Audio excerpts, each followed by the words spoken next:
Artist का मकसद वो नहीं, थिएटर आर्टिस्ट का मकसद है, अभी जैसे मैंने कहा कि पहले हुआ करता था, अब हमारा मकसद अलग है। हमारा समाज को सुधारना है और आप इंडिविजुअल तरीके से अपने आसपास के लोगों को, अपने मोहल्ले में रहने वाले लोगों को, अपने जो अपना कॉलेज में अगर आप पढ़ते हैं तो कॉलेज में ही आप सब कल और परसों 2 दिन मैंने देखा कि जहां हमारा नाटक होता है वहां पर आपने बताया कि वहां आसपास बहुत सारे इंस्टीट्यूट्स हैं जहां बहुत से स्टूडेंट्स पढ़ते हैं और वो आके नाटक समझते नहीं है, लेकिन कुछ ऐसी जगह देख लेते हैं और वहां हूट करते हैं या तालियां बजाते हैं।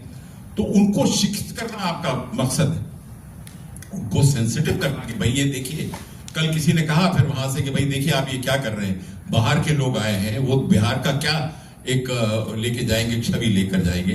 तो ये चीज करना आपका मकसद, आप अपने आप को सिर्फ जाना पहचाना जाने के लिए नहीं करिए ये काम, ये वो काम नहीं है। थिएटर एक अलग चीज है, समझे भैया। नेटफ्लिक्स पे जो आता है, जो आप देखते हैं, वो सिर्फ मनोरंजन है, अगले रोज भूल जाएंगे, लेकिन जो आप करेंगे वो जिंदगी भर याद करेंगे लोग। धन्यवाद।